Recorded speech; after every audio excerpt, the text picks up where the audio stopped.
These Republicans blocked all that. Now, in addition to the hypocrisy, some of these Republicans in Congress are shamelessly pushing to advance a bill in the coming weeks that gives hundreds of billions of dollars in tax breaks and handouts to the wealthiest Americans. They still haven't given up on making permanent a $2 trillion tax cut that they never paid for. Never paid for. $2 trillion. So let me be clear. For Republicans in Congress, it's not about reducing the deficit. It's not about fairness in forgiving loans. It's only about forgiving loans they have to pay. Today, the Supreme Court sided with them. I believe the court's decision to strike down my student debt relief program was a mistake, was wrong. I'm not going to stop fighting to deliver borrowers what they need, particularly those at the bottom end of the economic scale. So we need to find a new way, and we're moving as fast as we can. First, I'm announcing today a new path consistent with today's ruling to provide student debt relief to as many borrowers as possible, as quickly as possible. We will ground this new approach in a different law than my original plan, the so-called Higher Education Act. That will allow Secretary Cardona, who's with me today, to compromise, waive, or release loans under certain circumstances.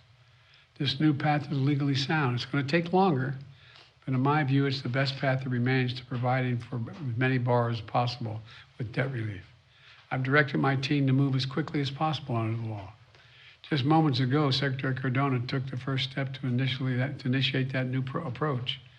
We're not going to waste any time on this. We're getting moving on it. It's going to take longer, but we're getting at it right away.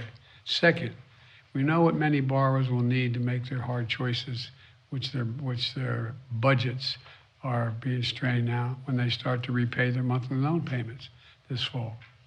You know, we know that figuring out how to pay these added expenses can take time for borrowers, and they might miss payments at the front end as they get back into repayment. Normally, this could lead borrowers to fall into delinquency and default. But without their it will hurt their financial security, and that's not good for them or the economy. That's why we're creating a temporary 12-month, what we're calling on-ramp repayment program. Now, this is not the same as a student loan pause. It's been in effect for the past 3 years.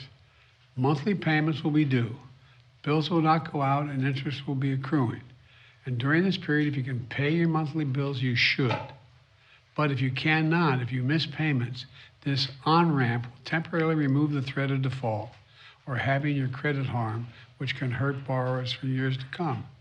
Because the Department of Education won't refer borrowers. And the reason why that will work, they won't refer borrowers who miss payments to credit agencies for 12 months to give them a chance to get back up and running.